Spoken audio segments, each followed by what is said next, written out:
and welcome to the Pueblo Passion podcast. I am Ben Cason here with Todd Kelly, the president and CEO of the CSU-Pueblo Foundation. Todd, how you doing? Ben, I'm doing great. Thank you so much for having me today. This is a great piece. I appreciate you doing this. Absolutely. Thank you so much for coming in. You're welcome. I think you've got a very interesting perspective on Pueblo. Like over this series, we're trying to get people that are like trying to make differences here in Pueblo, and people who are from here, people who are like trying to make this community better and what they're doing. And I feel like you're one of the people really on the forefront of that with what you're doing at the foundation. So I appreciate you. Oh, you're welcome. And I love this community so much. It's given me so much in terms of opportunities, of education. I've raised my family here. I'm a third generation Puebloan. Oh, cool. And so this is a great community. And I was asked prior to New Year's Eve from the chieftain to give a kind of what I would wish for 2021, and I wish that more Puebloans showed a little bit more gratitude for how good we have it here. Now we're not perfect. We have our flaws, and us Puebloans are kind of quirky people, but but we're there's so many good things going on here that's it could be a lot worse. So, but yeah, I love Pueblo, and whatever I could do to help the community, our citizens, and there's no better way to improve a community that I feel than education. And what we do at the foundation is help that path for our students at any age to get a college degree, because it does so much, not only for that person, but for that family. I mean, obviously there's the monetary part of it, right? You hear that a college graduate makes $1 million more than a high school over their lifetime, right?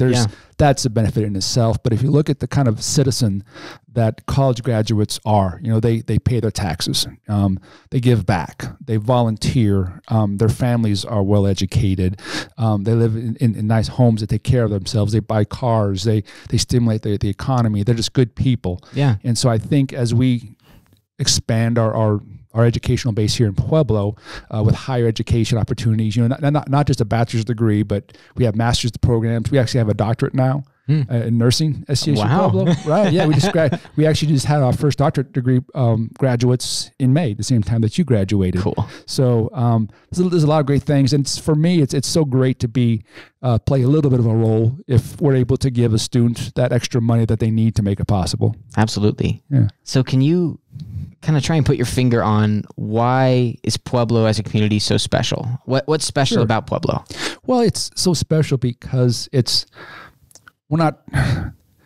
don't have the flair, in office space, you talk about the flair, on the bibs, they have to have 20 pieces of flair to, but we're hardworking, we support each other, we pull ourselves up, we don't ask for a whole lot, and we care for each other. We want each other to succeed, and I think it goes back to our roots as a still town. Yeah, that these people, they're a melting pot. People coming from all over the world to Pueblo, Colorado, and how they kind of adjusted to each other and how they helped each other grow up. I've got friends who are from Italian descents and Polish descents and so forth. They talk about when their parents and grandparents moved here that they were raised by their neighborhoods. The dad worked, they went out and played, and, they went to a friend's house and they fed them, or they had friends and they fed them, and they didn't have much, but what they had, they shared.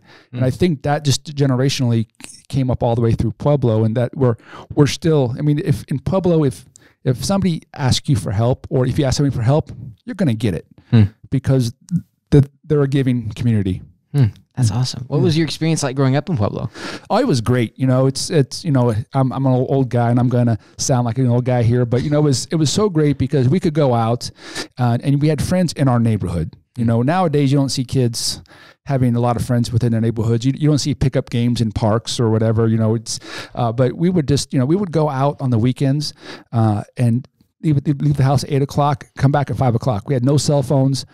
Our parents had a general idea where we were, but didn't really. Just somewhere. Yeah, but as soon whenever the streetlights came on, we had to go back home, or if we got hungry, we went and got something to eat, and went back out and play. But it was safe. We could go out and play, and you were just exposed to a lot of different things and a lot of diverse people because we're a diverse town, and so didn't really grow up learning about different races and colors because you grew up with that. It was normal to you. You didn't think anything differently. And so I think that, again, it goes back to that melting pot of what Pueblo is, all these different places. And I think you learn so much more about it. And at CSU-Pueblo, we have the same thing where we have people from all nationalities, all countries, I mean, worldwide, coming to CSU-Pueblo. And it's great to sit in a classroom. And I'm sure as a graduate of CSU-Pueblo, you sat next to people from, different states, different countries, different cities. One of my best buddies from college, he's from Uganda and then the UK, and then he came to CSU-Pueblo somehow. So yeah, I mean, and that blows your mind, right? Yeah, it does. Pueblo, Colorado, somebody in Uganda hears about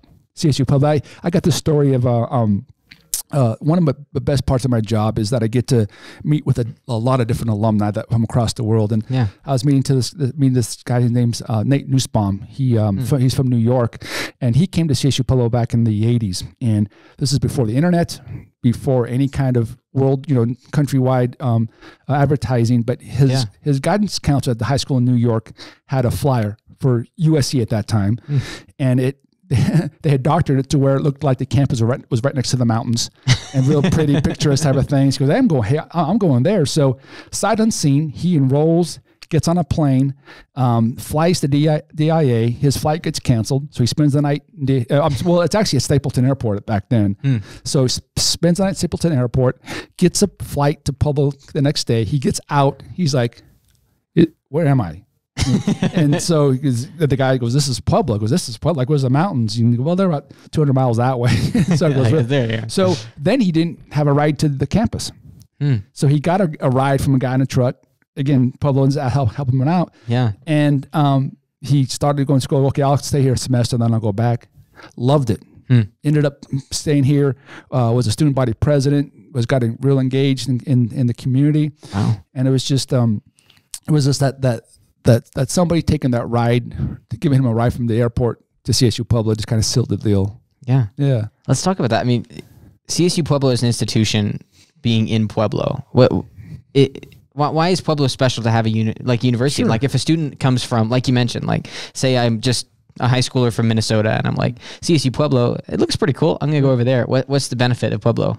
Well, I think what it is, a lot of things. I mean, any community that can have not only a 4-year college, but a 2-year degree or a 2-year college like PCC as well is phenomenal. I mean, it does so much, not only from an educational perspective, but culturally, diversity, everything. It just helps spread it because, you bring these people from Uganda and from New York and you're bringing their philosophies and their ideas and they're coming here to Pueblo. It's great. Then on top of that, you throw in the economic impact, right? We have about 700 staff on our campus that are getting paid. Majority of them live here in Pueblo County, so they're buying cars, houses, groceries. Their kids are going to our schools, paying their taxes, and so forth. And so it's not only an economic impact to the community, but just culturally, educational. We have art degrees, we have music degrees. We have it's incredible all the things. I have worked up at CSU-Pueblo for about 30 years. And my story goes from the fall of 1984, and you probably won't even be thought of at that time, Ben. But from the fall of 1984 until today, I've either been a student or an employee for all but 4 of those years. Wow! So I've been on campus for quite a while. Yeah, so I've been on the campus for a long time. But I just can't tell you how great of a campus that is, and the impact that it plays for us. For sure. Yeah. Speaking specifically for me, like for CSU-Pueblo Foundation, that was a big reason I chose CSUP over other colleges. I mean, because I wanted to get a really high quality education and get into media is my thing. Like I wanted to get opportunity. Sure. And compared to like the other schools, like CSU-Pueblo costs a lot less and there was a lot more opportunity. And like, special shout out really for everybody in the foundation, but to be able to make that possible because I made out of college debt free. I don't think a lot of people that are my colleagues, like not to necessarily rag on Arizona State, but say I went to Arizona State and was paying $40,000 a semester, you're not going to have that. So, well, and it's and that's a great point that the benefit of a regional comprehensive school like CSU-Pueblo is that you get hands-on experience earlier in your career. You know, you talk about what is it? The Walter Cronkite School of Journalism. at ASU, right? State, yep. I mean, you're probably a third or fourth year student before you're even writing in the paper or getting on the air. Yeah, right? I mean, I went there and they said, you know, if you're doing well, maybe as a senior we can rotate you in. If you're really killing it, maybe you're a junior. Right. And I went to have a meeting with Jenna Mangino for Revity 9. Right. And I met with her as a freshman walking in, like my first day, and I was like, hey, I really want to do this. And she was like, wow, you know what? You're on the air this week. And my first game was that first Friday I started at CSU-Pueblo. Right. Perfect. Well, see, and that's the thing is that, you know, we're a small enough school. I mean, we're large enough to where there's a lot of student life, a lot of things for you guys to do. But then we're small enough once you get down to the degree program to where you're getting a lot of hands-on experience at a early in your college career. Yeah. And that does two things. One, it validates your major, right? I mean, it validates, okay, this is what I want to do. Or like, if I want to be a nurse and I go in, I faint at the sight of blood. Well, I probably should change the major, right? Yeah, kind of go back in different ways. But our students can get that hands-on experience so much, and it's more affordable. As you said, you're getting out that free. And to be honest, there are some professions where it matters where you go to college. Sure, that it's actually a leg up. You know, for other programs, people just want to see a degree. They want you to be able to see that you saw it through, and you have the technical skills to do the job. Yeah. And so now schools like CU, Arizona State, UCLA, all those bigger schools, you know, they're all great schools. You know, they offer great programs, great student life experiences, and that's great. But that's not for everybody. Yeah. Some people, they would rather kind of focus on getting on the air as a freshman and learning that what it takes to be a sports broadcaster or a podcast expert like you are. But as long as a foundation, you know, what I see us doing in the foundation is kind of like in athletics with scholarships, where if we could give a student an extra $1,000, $2,000, $3,000, that makes a difference. Because I'm sure you were looking at other schools as well. That I'm looking at these schools, but I get this extra $3,000 from CSU-Pueblo. Yeah, I'm going to go there. Yeah, and so if we're able to help drive enrollment, that's only going to be positive for CSU-Pueblo. Absolutely. Yeah. And some of our stories so heartbreaking and so rewarding. Every semester, I sent out a video at the end of the semester to all of our scholarship recipients who had a 4.0 GPA. So I sent one out in December to our group, and I got a reply back from one of the students, and she said she was so thankful for the video and for the support. She is a single mother. She has a job. She lost her mom and dad to COVID this past semester, but still had a 4.0 GPA. Wow. And because of the scholarship money that we provided to her, not just last semester, but before, that helped her not have a second job. Yeah. And so, you know, you hear that, and we have stories like that throughout the whole campus. And so it's heartwarming. And sometimes it doesn't even need to be a lot. A $500 or a $1,000 scholarship, that's a game changer. It helps. Yeah. Yeah. I mean, that's okay. I don't have to take that second job, or I don't have to work full time. I can only work half time. And so just knowing that, and once our donors and our alumni see the impact that they can make with a small gift, I mean, they're all in. Yeah. Yeah. That's awesome. Yeah. So let's talk specifically Pueblo community. So CSU-Pueblo Foundation, you guys do a lot specifically for the people in D60, D70 here in Pueblo to help get them to CSUP. Right. Why are you guys passionate about, you know, getting the people in Pueblo to want to come to the university? You know, I think it's, we want to keep the best and talented people here in Pueblo. You know, for us to grow, we need to keep our most talented people here in Pueblo. And so if we can increase the quality of our academic programs, which are great anyway. Yeah. Maybe expand some programs to kind of meet the needs of Pueblo. We're working with PEDCO and some other people there. Yeah. But then just, you know, given, again, and then providing the student experiences that they may want at other schools. I love it when I have friends whose children go to school at CSU-Pueblo and they live in the dorms. That is awesome. I say thank you for doing that, because that gives that student a little bit of that college feel. You know, going away for college. You're meeting new people. You're living on your own somewhat. You're still, but you're still close enough at home to go home and do laundry, or if you want a home cooked meal, you could do that. So I think it's so important for our community to educate everybody here in Pueblo, because we can do it pretty affordable. And when we team up with PCC, it's even more affordable, where they go there 2 years and transfer over to CSU-Pueblo. That's even great savings there. But then just the next part of it then is, okay, how can we keep them here after they graduate and find jobs? You know, we're talking about you, Ben, and your career, how you just kind of fell into this. You know, we need more of those that people can fall into. You know, you find your niche. And so people like Matt Smith and Tim Zerker and Chad Heberly and all these people who are starting, and Chris Turner, all these people who are creating jobs here.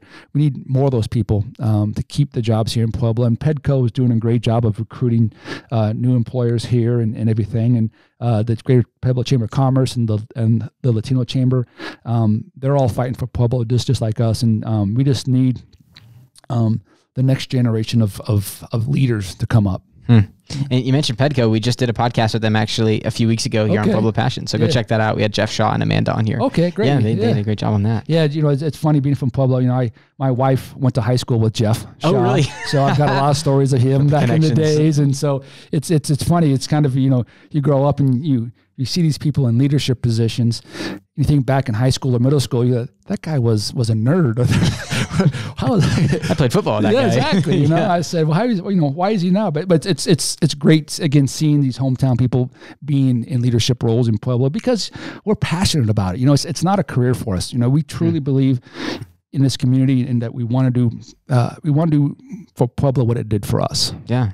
Absolutely. Yeah. Do for Pueblo what it did for us. So, and it's and again, it's just, you know, myself and my wife are both D60 high school graduates, K through 12. Yeah. My kids are K through 12, District 60. And I feel, I know sometimes our school districts get a little degraded a little bit, but I truly believe we've got great teachers. We got great administrators. We just, you know, need to support our kids, support our teachers, and because they do a great job. They do a tough job, to be honest with you, and probably tougher now in this COVID.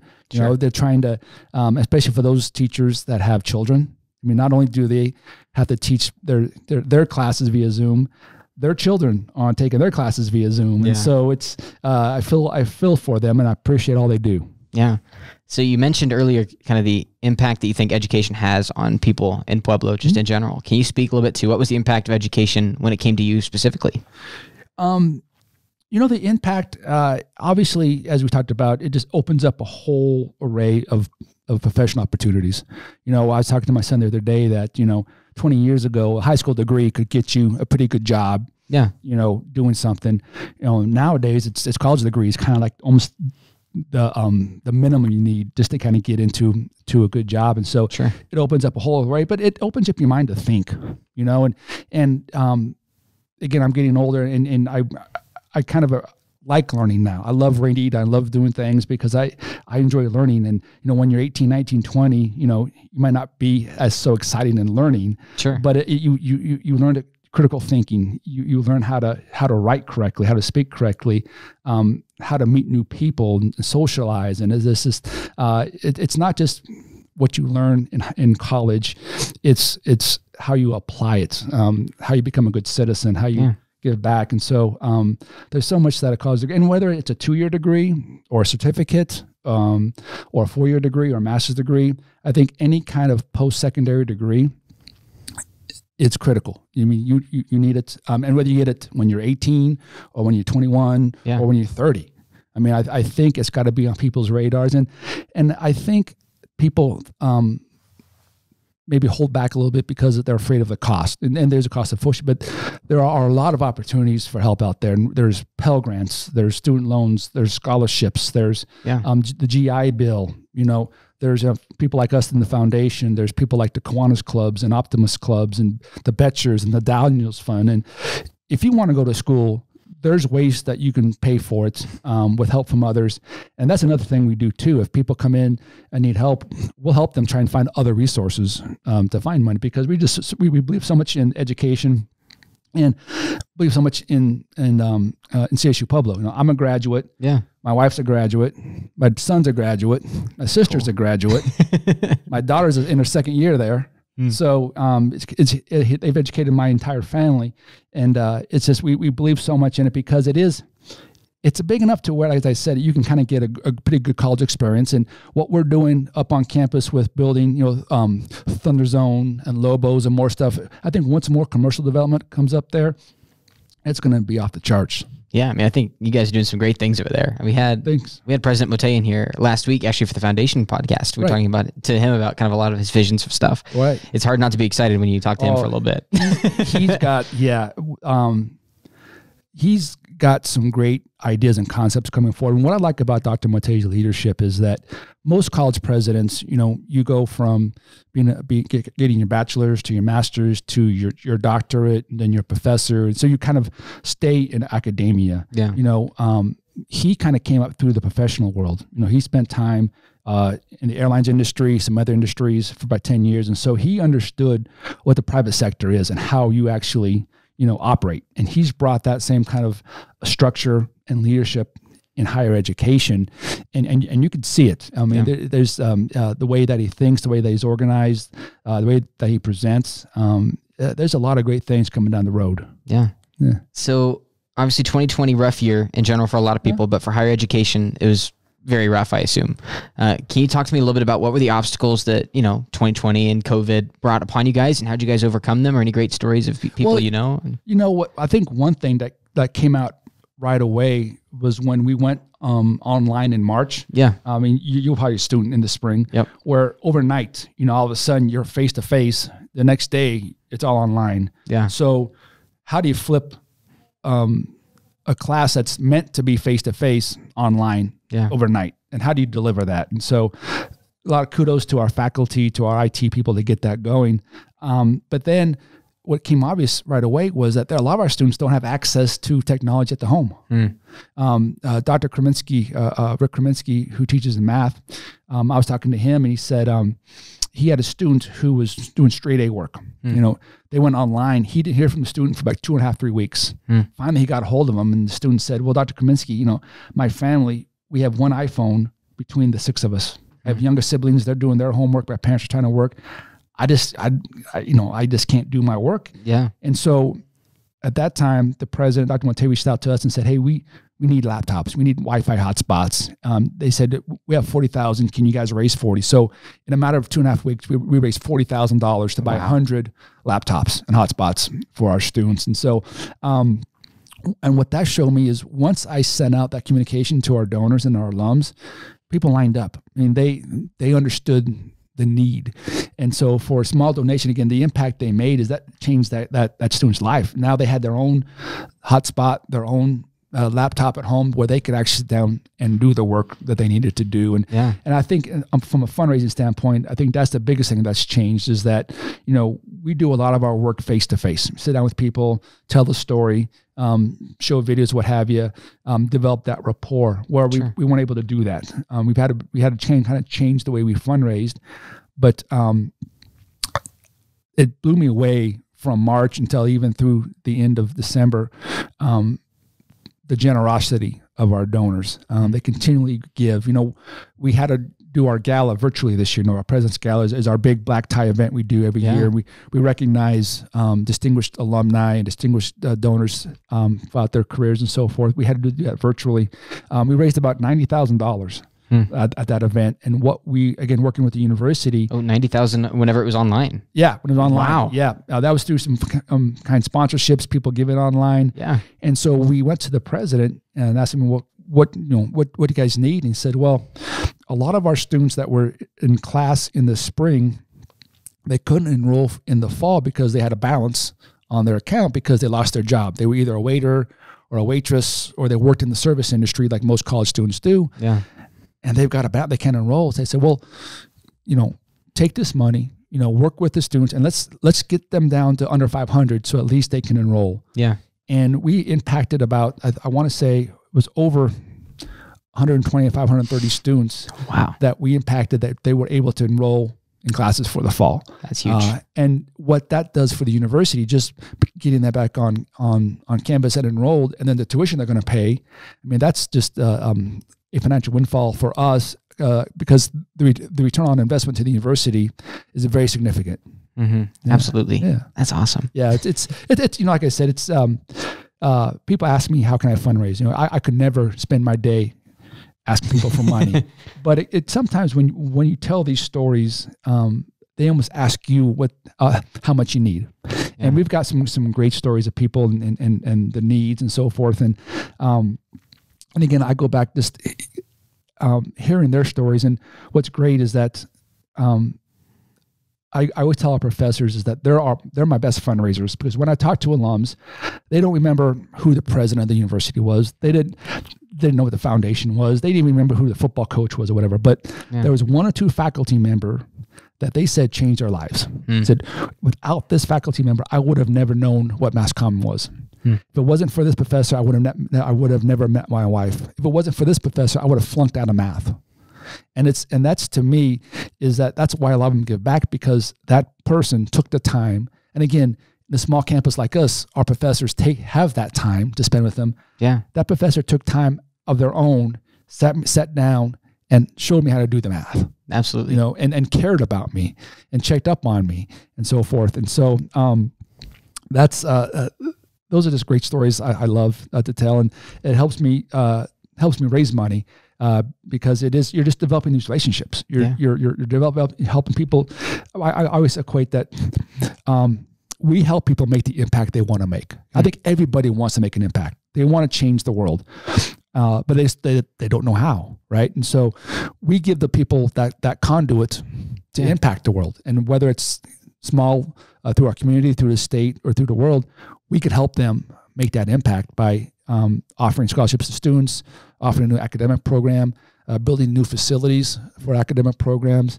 And so that's the best thing, is just sharing the vision that the president of CSU-Pueblo has, showing what the impact of that will do for our community, for our students, and for our state as well. That's very fun. It's very exciting. That's so cool. Yeah, I mean, specifically, like, speaking to me, right? I had a similar experience. We're talking about like professors impacting your life day to day. It's professors, and like as I mentioned, Jenna from the radio, like these kind of people that just work their boots on the ground. They're the people that you're working with day to day, make a real impact over there. It's huge, and the small class sizes, like you mentioned, really help with that. Oh yeah, and I get 100% of our teachers are, well, I should call them professors, not teachers, but they like you, they chose this career. I mean, they had a choice in college to kind of change it, but they chose to be a college professor, and they know their job. I mean, they know that they're here to educate, but to make an impact, to change a kid's lives. And our professors do it. We have professors that give out their cell phones. That I've had a few of those. Yeah, that and they're getting phone calls at 1 a.m, freaking out on finals week. Hey, I can't log in, or what was that assignment again? And they text them and answer them, say, hey, don't worry about it. It's go here, go there. Again, that blows my mind. And I know, again, like the K through 12, our professors sometimes get a bad rap as far as how long they work and so far. But our teachers work hard. Our professors work very hard. Absolutely. Put in a lot of time to benefit our students. Absolutely. Yeah. So let's talk about kind of bigger picture about Pueblo itself and the university's kind of involvement. So what would you say is your vision for Pueblo in the next 10 to 15 years, and where do you see CSU-Pueblo's part in that being? Well, I think whenever you look at the community's growth and the expansion, I think it always ties around education, because growth, I think you look at jobs, right? People bring jobs. People are going to move to that community. So we need more businesses, more jobs to come here offering. But then hand in hand comes, again, both the 2-year and the 4-year degree. PCC has done a great job with companies like PWAG, Evraz, Vestas. They do a good job of training their skilled workers. What we can do is we bring the other part of it, where we bring the management, the engineers, the marketers, and so forth. And so I see a big role in there. And so a lot of times people who are looking to relocate the jobs here, they look at education first, saying, okay, is there a way that we could get an educated workforce right away. And so that's the role that higher ed, both 4-year and 2-year, play in expansion. You know, I'd like to see a smart expansion. You know, I think in our past, Pueblo has missed some opportunities for expansion. I'm not blaming anybody, but there's been some missed opportunities there. But there's a lot of opportunities ahead of us. You know, I know some people feel that we should be like a Silicon Valley or like a Boulder, or kind of get into tech and that kind of thing. And that's not us. I mean, it'd be great if we did that, but you know, we're a manufacturing town. You know, we have water, we have transportation, we have great technology, we have great agriculture around here. Yeah. Why break the, why reinvent the wheel? Let's expand on those things that we know that we're good at, that are great at. Maybe dabble in with other things, but let's look at, and that doesn't mean that technology can't be associated with that. You know, in agriculture, what kind of technology can we develop to help farmers farm better?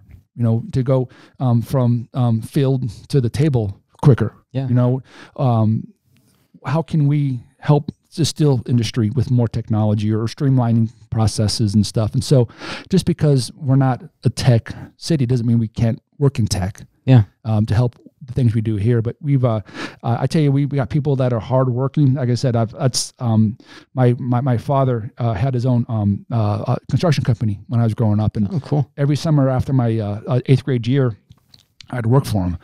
And you know, like a typical son of a owner, he gave me the dirtiest jobs. You know, I kind of felt like Mike Rowe before Mike Rowe was a thing. You know, the dirtiest job. Dirty jobs. Yeah. But whenever, I had to dig ditches, I did everything, and you know, he was in a tractor. You know, the loader driving looked so cool, and I wanted to learn how to do that. But he says, "No, you get down there and shovel." And so I kept bugging him every year. Hey, Dad, teach me how to drive the Bobcat or the loader or something. He says, "Nope, get that shovel." So it wasn't until I was in college that he finally taught me. And I said, "Why so long? You know, why 6-7 years?" He goes, "Well, I knew if I taught you when you were younger, you would never leave that tractor, that you would stay there because you make good money. Sure. It's great money there." Because I wanted you to get an education, because he knew that I wasn't passionate in that industry to take over his business. So he wanted me to develop that work ethic and understand work's hard. You know, when it's 102 degrees outside and it's beating down on you and you're in the dirt and it's flowing and you're sweating and mud's sticking to you. You're like, yeah, there's got to be something better in life, you know, than this. And so I have a lot of people, and that's another thing I think what we need to think too is just promote the trade industry. You know, I think my generation is kind of the last generation that kind of had that exposure to the trades. You know, you don't see it in high schools anymore, rarely. You don't see shop class. You don't see metals class hardly anymore. And I think because of the big push from everybody, parents, that you have to go to 4-year school or have to go to college, that we've lost a generation of tradesmen because they look down on the tradesmen. You know, when again, growing up, being around my dad and his friends in the business, some of the smartest people I know today are contractors, are tradespeople. And I think if young people knew how much money those people make, they'd say, "I'm in." They make a lot of money and they work hard. You're outdoors, and so I think that's another thing that we could, as a community, that we could take advantage of, is because we've got a lot of good tradesmen, and we have that kind of mindset, that manufacturing building mindset, that's a whole realm that we could kind of develop and is bring back the trades. Yeah. So most of your donors for CSUP are like alumni and from the community, correct? Huh? Like, can you talk to me a little bit about that connectivity? Like, how do you feel that CSU-Pueblo Foundation is being supported by the community around it?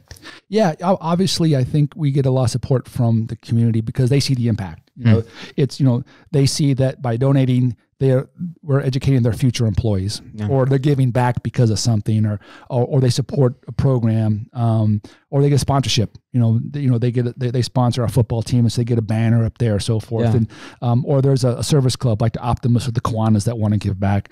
But there's a lot of people again that just support us because of our mission. You know, our nursing program is just exploded. You know, part Parkview Hospitals come on board. You know, they've pledged $2 million over the last 6 years to help our nursing program.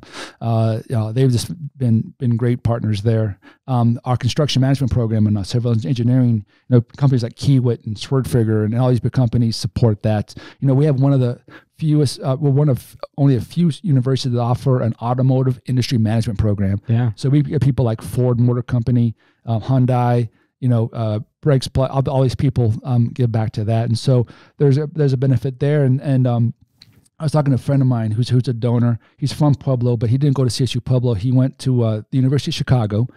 His wife is from Pueblo. She went to Notre Dame University. They now live in Denver. They actually give more to us than they give to their alma maters because of what we do. You know, they so it's just and I mean that's their decision, and so they like what we do, and you know that's part of my job is to kind of keep communicating to everybody kind of what we're doing and so forth, and I probably need to get your email address, Ben. Make sure we have that, so you get the emails and make sure you understand what's MediaCom's doing now. I was a Mass Comm graduate.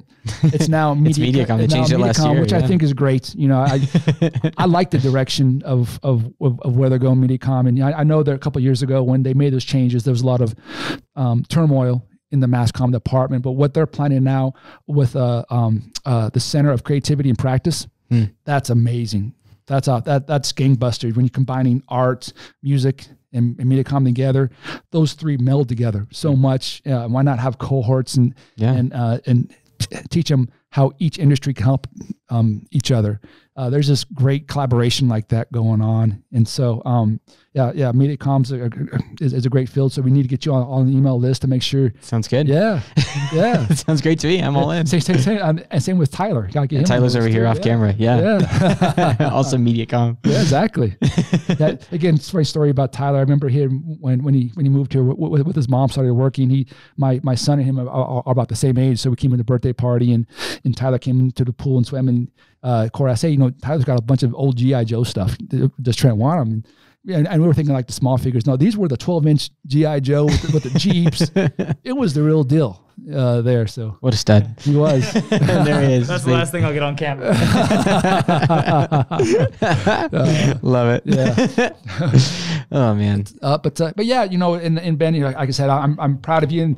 And what Matt Smith's done here with Wake Up, there's got to be a half dozen, 8 people working here from CSUP. Yeah, we were talking about it. I think it's over 80% of us. Yeah, it's a lot of us have had some time at CSUP at least. Yeah, and that's perfect. Again, that's a great recruiting tool for our university. That's saying, hey, look, not only will you get your degree here, but 90% of our students get placement within their major. And actually, it's not bad right now. I think our overall job placement is around high 70s, 80s. Yeah. So that's you're either in a job within your field or you're going to graduate school. Sure. And we've got programs like nursing that they're 100% placement. Teacher ed, 100% placement. Wow.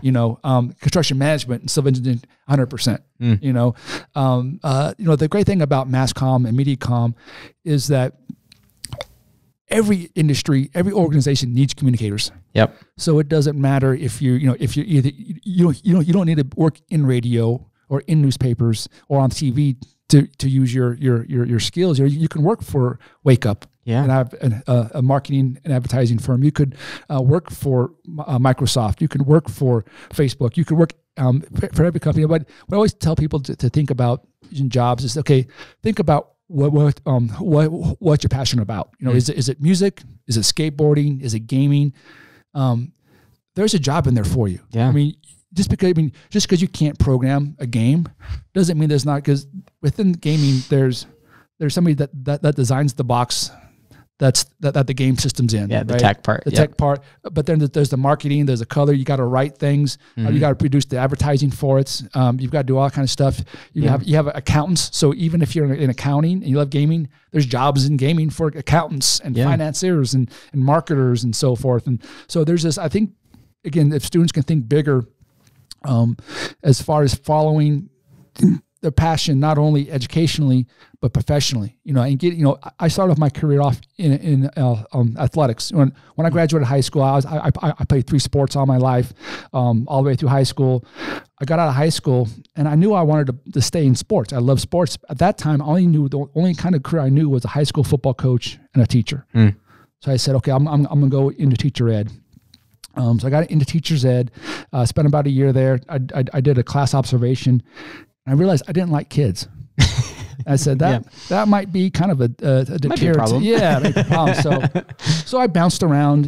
I did business for a while. But my 3rd year at CSU-Pueblo, I had a friend who was a work-study student in athletics, and he came to me and goes, "Hey Todd, there's a big basketball tournament this weekend. I need help keeping stats." And this is when we did stats by hand. Yeah, can you come help me? I was like, "Sure, but what I need to do is it's really easy. I'll show you." So I show up, I sit press row. I show them what to do, and the game's in front of me. I get to go talk to the coaches and give stats, and I get to talk with the media and stuff. I'm like, "Yeah, you get paid to do this? This is." It goes, just for fun. Yeah, it goes, "No, I get paid." There's every professional team, every college team, they have sports information directors or media relations directors. And I said, "Well, what do you need?" He goes, "Well, you probably need like a journalism degree or a PR degree, and go from there." And so I'm in. So that's how I got hooked up into mass communication. And also at that time, Rick Pavlik was the chair, and Rick Pavlik was a friend of my family's. Oh, cool. Way back when. So he kind of, and he was a sports guy as well. So again, just that one thing, my friend asking me to help him out, exposed me to this whole new industry that I'd had no idea existed. Yeah. And I spent 20 years in athletics before I came over to the foundation. Yeah. Yeah. That's awesome. See, bragging more about communications degrees, whenever it comes to sports, there are so many things in sports that you can use a communications degree for. Yeah. Without that, you don't need to be a player, or a coach to find a job in, I go back to thinking about, going to a Broncos game, right? You go to a Broncos game, the first thing you do is park, right? Well, you got to have somebody that's organizing the parking attendance, giving out change, giving out the tickets, organizing that. Then you go to buy a ticket. You got another person that developed the software for the ticketing system. You got to staff that place. You got to have, you got to count the money and so forth. Yeah. Then you go in, you got the game program. Somebody had to write the game program, had to design it, had to take the photographs, had to print it. Had to write all that stuff. Write all that stuff. Then you sit down and you've got your phone, your technology where you can order your food and it brings to you. So somebody developed that technology. Again, that's writing code and so forth. Then you go to the press box. You got all the sports writers, sports broadcasters.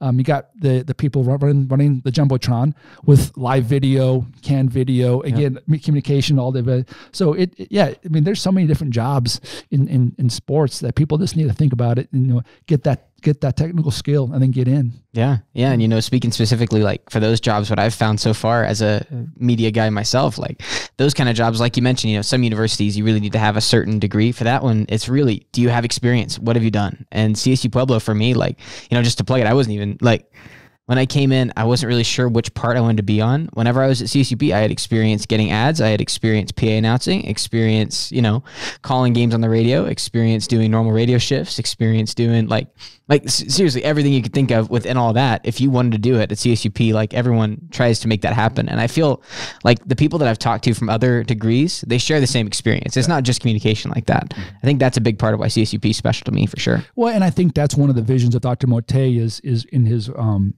works program is that trying to get our students out into the professional world early, either the first or second year, again, to validate their major, to make sure that's, but then to understand what it is to work, to be in an office, how to coexist with employees, how to show up on time, how to dress and everything. And so early on, they know what to expect. So when they get out of college, they're used to being in an office environment, in a professional environment. I mean, they know how to answer a phone. It's not a culture shock. Yeah, they can adapt pretty quickly, and plus the works component actually gives the students money. It's actually they get paid.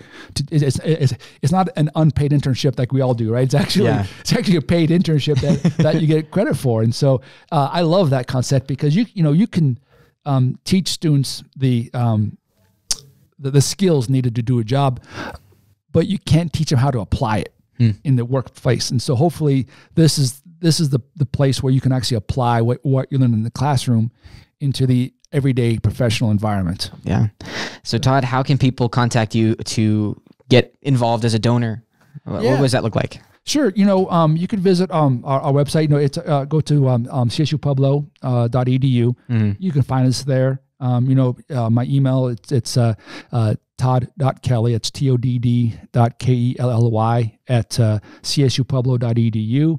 Our phone number is 549-2380. So if you have questions about how to apply for a scholarship, how to get assistance, how to donate, update your records, so if you're not getting our information, give us a call, make sure, we have your correct contact information. And even if you just want to volunteer, not really always there's three things that people can give us. It's their time, their talent, and their treasure, time, whether you volunteer on the foundation board, the alumni board, speak to a class, that's where the talent comes in. Can you come in and maybe lecture, give a big guest lecture, talk to our students about how you got to where you are. Yeah. And then obviously treasure is the cash part of the donation. So 3 things that people can do. And again, another thing that we ask people when they ask us what we need from them, there's 3 things we say. We need you to be a champion, be a champion of CSU-Pueblo. If you truly believe what we're doing, scream from the top of the roof, talk about the good things we do at CSU-Pueblo, not only for our students, but for our community, and for the state as well. Yeah. Invite others. I mean, if you truly believe, in CSU-Pueblo, invite others to be champion as well. Talk to them, get them involved, bring them up to campus to the library, bring them to a game, or bring them up to Thunder Zone even, just to experience that. And then the third thing is invest. I mean, can you invest with us? And again, there's no gift small enough in our eyes. That was something people think there's a certain threshold of money they have to give. Yeah. No, I mean, we give people give us $10 a year. People give us, $2 million a year. Yeah. There are great gifts. There's not one difference between the other. I mean, they both make an impact. And so any gift is great and greatly appreciated. And again, I talk about our students, how grateful they are. And it doesn't matter how big of a scholarship, they're just so grateful that somebody that they don't know is helping them go to school. Yeah.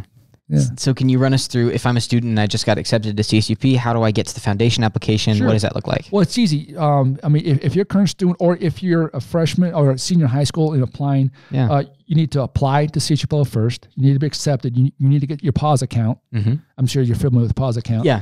But within the PAWS account, there's actually a scholarship tab that you can click, and that goes into our application process. And so, and then there's a simple application. There is an essay part that we do have you write an essay, but it actually, basically information, name, height, all that kind of stuff, your major, your GPA, and so forth. And then there's the foundation scholarships, but then there's also the automatic merit scholarships that, high school seniors coming in based on their GPA, the high school GPA, their test scores, or the class rank.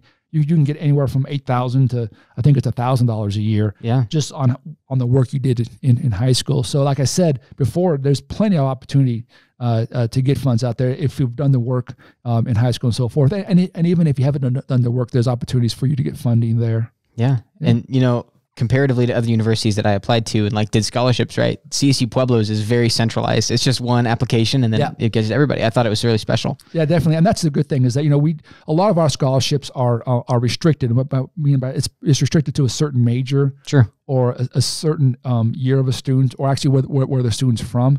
And so when we're done, when we close the application process, we actually have committees in all the colleges on campus that actually select, but we're able to print off a list of students that meet their criteria. We send it to the committee, and what's great about it is that they know the students. They know the students that have done well. They know the students that are in need, and then they let us know who that is, and then we award them the scholarships. That's amazing, Todd. Yeah. It's been great talking to you. Oh, you're a really Pueblo passionate guy. Thank you so much for coming in. I appreciate you. Man, thanks for having me, and keep up the great work. Will do. All right. Thanks. You're welcome. Appreciate you, Todd. All right. Thank you guys so much for listening. This has been the Pueblo Passion Podcast. Go check out the rest of the series, as well as more coming up every single Thursday right here. As you can see, we're trying to get every aspect that we can find of the people that are passionate about Pueblo. Todd talked a lot about education, as well as we've had PCC's president, CSU-Pueblo's president been on here. Haley Sue Robinson's been on here. We're just trying to get every aspect of it. So be sure to check out the podcast. You can find out somebody who's speaking from your aspect you might be interested in, get connected with them, and we'll all work together to make Pueblo better. Thank you so much for listening. This has been the Pueblo Passion Podcast for Ben Cason and Todd Kelly. Have a great rest of your day.